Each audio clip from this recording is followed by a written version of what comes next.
నమో కనకదుర్గ. జై శ్రీరామ్. శ్రీమాత్రే నమః. శ్రీ గురుభ్యో నమః. 2024 సంవత్సరం ఏప్రిల్ నెల వార ఫలితాలు. 2024 ఏప్రిల్ 21వ తారీఖు నుంచి ఏప్రిల్ 27వ తారీఖు వరకు కూడా ద్వాదశ రాశుల వాడికి గోచార గ్రహస్థితిలో ఏ ఫలితాన్ని ఇస్తూ ఉంది. దానికంటే ముందుగా ఈ వారం యొక్క గోచార గ్రహస్థితులు. మేషరాశిలో గురు భగవానుడు సంచారము. గురు భగవానుడు సూర్యనారాయణ మూర్తితోటి కూడి మేషరాశిలో సంచారం చేస్తూ ఉన్నారు. కన్యా రాశిలో కేతుదేవుని సంచారము, మకర రాశిలో శనైశ్వరుని సంచారము, ఆఖరిదైన మీనరాశిలో రాహు భగవానుడి సంచారము, వక్రించిన బుధుడితోటి కూడి రాహు భగవానుడి సంచారము. ఈ వక్ర బుధుడు ఈ వారం చివరిలో వక్రం నుంచి బయటకు వస్తారు. అంటే 25వ తారీఖు నుంచి వక్రగతిలోంచి బుధ భగవానుడు బయటకు వస్తాడు. 24వ తారీఖు వరకు కూడా ఆయన వక్రగతిలోనే ఉంటాడు. 25 నుంచి వక్రగతిలోంచి బయటకు వస్తున్నాడు. శుక్ర భగవానుడు కూడా మీనరాశిలో సంచారము. మీనరాశిలో ఉన్న శుక్రుడు 25వ తారీఖు నుంచి మీనరాశి నుంచి మేషరాశిలోకి రాబోతూ ఉన్నాడు. మేషరాశిలో 3 గ్రహాలు వరుసగా, అలాగే మీనరాశిలో కూడా రాహువు బుధుడు 24వ తారీఖు వరకు శుక్రుడితోటి కూడి 3 గ్రహాలు. 24 నుంచి రాహువు వక్రస్థితి నుంచి బయటికి వచ్చిన బుధుడితోటి కూడిన రాహువు సంచారము. కుజుడు సంచారము కుంభరాశిలో జరుగుతుంది. శనైశ్వరుడితోటి కూడిన కుజ సంచారము కుంభరాశిలో జరుగుతుంది. కుంభరాశిలో కుజ భగవానుడు సంచారము. ఆయన రాశి అయిన మేషరాశిలో సూర్యనారాయణ మూర్తి మరియు గురు భగవానుడి సంచారము. ఈ నేపథ్యంలో ఈ వారం ద్వాదశ రాశుల వాళ్ళకి ఎలాంటి ఫలితాలు, శుభ ఫలితాలు చోటు చేసుకోబోతున్నాయి, ఈ విషయాలన్నీ మనం తెలుసుకుందాం. ఈ వారం యొక్క విశేషాంశం ఏమన్నా ఉందా, ఇది ఒకసారి మనం పరిశీలిద్దాం. ఈ వారం యొక్క విశేషాంశము సూర్యనారాయణ మూర్తి తన ఉచ్చ రాశి అయిన మేషరాశిలో సంచారం జరుపుతూ ఉన్నారు. ఉచ్చ స్థానమైన మేషరాశిలో ఆయన మామూలుగానే ఆయన ఉచ్చరాశి అయిన మేషరాశిలో సంచారం చేస్తుంటే చాలా మంచి ఫలితాలని ఆ ద్వాదశ రాశుల వాళ్ళకే ప్రసాదిస్తాడు. అలాంటిది జీవకారకుడైన బృహస్పతితోటి కూడి సంచారము. అలాగే ఈ నెల 24వ తారీఖు నుంచి శుక్ర భగవానుడు కూడా, అంటే ఇద్దరు గురువర్యుల సమక్షంలో సూర్యనారాయణ మూర్తి సంచారం మేషరాశి. అది కూడా మేషరాశి కాలపురుషుడి కుండలిలో ప్రథమ రాశి మేషరాశి. ఈ ప్రథమ రాశిలో సూర్యనారాయణ మూర్తి ఉచ్చస్థానం తీసుకున్న అద్భుతమైన రాశిలో గురు భగవానుడు, దేవతల గురువైన గురు భగవానుడు, దైత్య గురువైన శుక్రాచార్యులతోటి కూడి సూర్యనారాయణ మూర్తి సంచారము అద్భుత ఫలితాన్ని ద్వాదశ రాశుల వాళ్ళకి కూడా ఇవ్వబోతోంది. ఈ అద్భుత ఫలితాలు ఏ విషయాల్లో ప్రభావం చూపబోతుంది, ఏ విషయాల్లో ఈ అద్భుత ఫలితాలు వర్తిస్తాయి ద్వాదశ రాశుల వాళ్ళకి, ఇది మనం తెలుసుకున్నాం. ఇది తెలుసుకోవడానికి ముందుగా ఈ వారం 24వ తారీఖు నుంచి కూడా అందరికీ చక్కటి ఆత్మస్థైర్యం ఉంటుంది, మనోధైర్యం ఉంటుంది. విల్ పవర్ తోటి పనులన్నీ కూడా చకచకా చేసుకునే సమర్థత అందరికీ వర్తిస్తుంది. 27 నక్షత్రాల వాళ్ళకిను అలాగే ద్వాదశ రాశుల వాళ్ళకి కూడా ఈ పాయింట్ వర్తిస్తుంది. ఎవరికైనా ఆరోగ్య సమస్యలు ఉంటే ఆరోగ్య సమస్యలు సెట్ అయ్యే విధంగా మంచి వైద్యం దొరకడము, తదితర అంశాలన్నీ కూడా ఆ చల్లని సూర్యనారాయణ మూర్తి కృప వల్ల అవ్వడానికి బగబగ మండుతూ ఉన్నా సరే వేసవిలో ఆయన లేనిదే మన ఉనికి మన మనుగడ ఉండదు. కాబట్టి ఆయన మనకి ఎలాగైతే ఆయన కాంతిని తీసుకొని చంద్రుడు చల్లగా వెన్నెల్లు కురిపిస్తాడో, ఆయన కాంతితోటి మన జీవితంలో పచ్చదనము, చల్లదనము శోభాయమానంగా ఉంటుంది. ఇప్పుడు మనం ద్వాదశ రాశుల వాళ్ళకి కూడా ఈ గోచర గ్రహస్థితులు ఎలాంటి ఫలితాలు ఇస్తున్నాయి అన్న విషయాలు ఒక్కసారి పరిశీలిద్దాం. ధనుసు రాశిలో పుట్టిన వాళ్ళకి పంచమ స్థానం చాలా బలంగా ఉంది, చాలా సంతోషంగా ఉంటుంది. మీ తండ్రి సమానమైన వాళ్ళకి చాలా చక్కటి శుభ సమయము.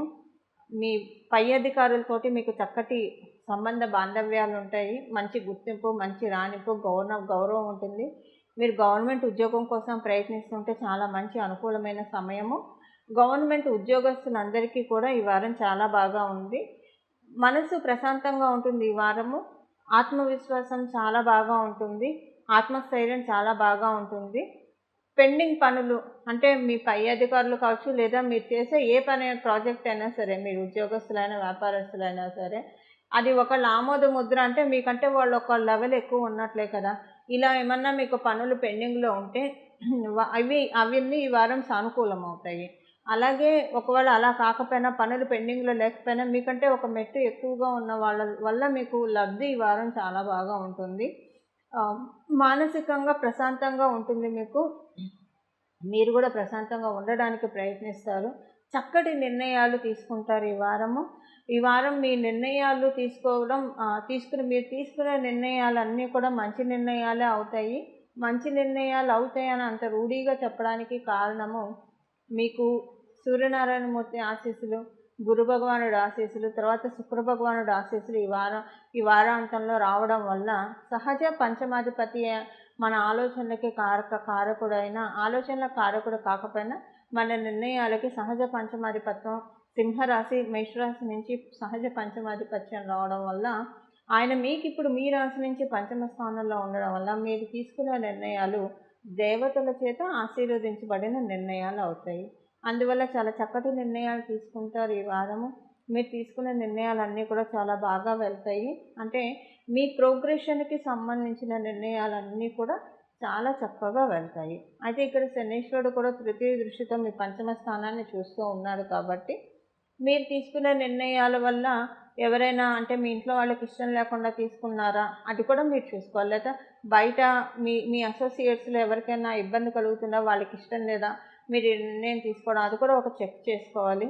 ఎందుకంటే అలాగా ఇంకొకళ్ళని బాధ పెట్టే విధంగా ఉంటే అది తర్వాత ఇప్పటికి బాగానే మంచి ఫలితాలు ఇచ్చిన తర్వాత అది రివర్ట్ బ్యాక్ అయ్యి మీకు ప్రాబ్లమ్స్ వచ్చే అవకాశం కూడా ఇక్కడ ఉంది. అందువల్ల ఈ విషయంలో మీరు ఆచితూచి నిర్ణయాలు తీసుకోవడానికి అనుకూలంగా ఉంది. మీ పర్సనల్ గ్రోత్ వరకు మీరు తీసుకోవచ్చు.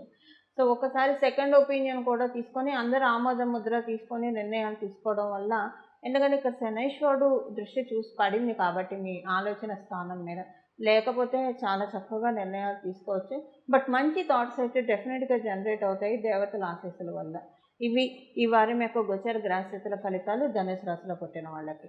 చూశారు కదండి మీ రాశి యొక్క ఫలితాలు ఈ వారం చేసుకోవాల్సిన పరిహారం మనం ఒకసారి చూద్దాం. సూర్యనారాయణమూర్తి మేషరాశిలో ఉచ్చి నుండి ఉన్నాడు.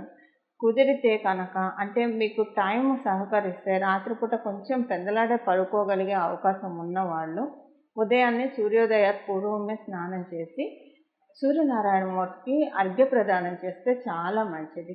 మేషరాశిలో సూర్యనారాయణమూర్తి సంచారం చాలా మంచి ఫలితాలు వస్తున్నాయి. సంవత్సరం వరకు కూడా మనకి కావాల్సిన ఆత్మస్థైర్యాన్ని, మనోనిబ్బరాన్ని, దృఢ సంకల్పాన్ని సూర్యనారాయణమూర్తి ప్రసాదిస్తాడు. ప్రత్యేకించి ఆరోగ్యం భాస్కరాది చేయటం. ఈ సంవత్సరం పొడుగుతా మనం ఆయురారోగ్య ఐశ్వర్యాలతో ఉండాలంటే ఐశ్వర్యప్రదాత, ఆరోగ్య ప్రదాత అయిన సూర్యనారాయణమూర్తిని శరణ వేడాలి. సూర్యనారాయణమూర్తిని ఎలా శరణ వేడాలి ఈ విషయం ఇప్పుడు మనం చూద్దాం. అలాగే సూర్యనారాయణమూర్తి ఆల్రెడీ మీకు హెల్త్ ప్రాబ్లమ్స్ ఏమన్నా ఉంటే ఈ పరిహారం చేసుకోవడం వల్ల, వైద్యులు సూచించిన మందులు తీసుకుంటూ ఈ పరిహారం చేయడం వల్ల తీసుకున్న మందు మీ బాడీకి సెట్ అయ్యి మీకున్న వ్యాధి త్వరితగతంగా నయం అవ్వడానికి చక్కటి ఆస్కారం ఉంటుంది. ఇక మనం ఇప్పుడు పరిహారం ఏంటో చూద్దాం. ఈ పరిహారం అర్ఘ్యప్రదానము. మీకు సూర్యాష్టకం ఇప్పుడు మీరు ఒకవేళ రాత్రిపూట లేటుగా పడుకున్న వాళ్ళు పొద్దున్నే మీరు లేవలేరు అని అనుకుంటే కనీసం ఉదయం 10 లోపల అర్ఘ్యప్రదానం చేయడానికి ప్రయత్నించండి. అంతకు మించి మటుకు దాటనీయకుండా ఉండడానికి దాటనీయకండి. ఆ లోపే చేయండి. అర్ఘ్యప్రదానం చేసేప్పుడు ఆ నీళ్ళలో ఒక రాగి చెంబు నిండా నీళ్లు తీసుకొని అందులో ఒక మందార పువ్వు, మీ ఇంట్లో మందార చెట్టు ఉంటే మందార పువ్వు వేసి అర్ఘ్యం ఇవ్వండి. మందార చెట్టు అందరింట్లో ఉండదు కాబట్టి లేని వాళ్ళు గులాబీలు ఇలాంటివి, లేదా గన్నేరు చెట్టు, ఎర్ర గన్నేరు చెట్టు అందుబాటులో ఉంటే ఎర్ర గన్నేరు కూడా వేసి, ఏదైనా కూడా ఎర్రటి పుష్పంతో స్వామివారికి అర్ఘ్యం వదలాలి. ఈ అర్ఘ్యం వదిలి సూర్యాష్టకం చదువుకొని, కుదిరితే ఆదిత్య హృదయం కూడా చదువుకొని సూర్యనారాయణమూర్తిని చూస్తూ, సూర్యనారాయణమూర్తి అమ్మవారి కన్నుగా భావిస్తూ సూర్యనారాయణమూర్తిని కనీసం ఒక 1 minute అయినా సూర్యనారాయణమూర్తికి దండం పెట్టడానికి ప్రయత్నించండి. నమస్కార ప్రియ భాస్కర అని చెప్తుంది శాస్త్రము. సో ఒక్క నమస్కారంతో సంతృప్తి చెందే దేవీ దేవతలు ఎవరైనా ఉన్నారంటే ప్రథమంగా ఆ కోవలోకి వచ్చేది నిస్సందేహంగా సూర్యనారాయణమూర్తి. అలాగే సుబ్రహ్మణ్య స్వామి కూడా ఒక్క నమస్కారానికి ప్రీతి పొందుతాడు అని చెప్పి మనకి స్కాంద పురాణం తదితర గ్రంథాల్లో ఉన్నది. అలా ఇప్పుడు ఈ వారము విడవకుండా సూర్యనారాయణమూర్తి పాదాన్ని పట్టుకోండి. సూర్యనారాయణమూర్తి పాదాన్ని పట్టుకోవడం వల్ల వచ్చే సంవత్సరం వరకు చేసేది మనం ఈ వారం వరకు అయినా సరే రిజర్వ్ చేసుకోవడం. ఇప్పుడు మనం డబ్బులు దాచుకుంటే మనకి లేని సమయంలో ఉపయోగపడతాయి. అలాగా ఇప్పుడు చేసుకునే రెమెడీ మనకు కావలసిన సమయంలో చక్కగా ఉపయోగపడుతుంది. ఇలా సూర్యనారాయణమూర్తి ఆశీస్సులు మీరందరూ అందుకుంటారని ఆశిస్తూ, అందుకోవాలని భావిస్తూ మంగళం. నమో కనకదుర్గ, నమో భగవతే వాసుదేవాయ.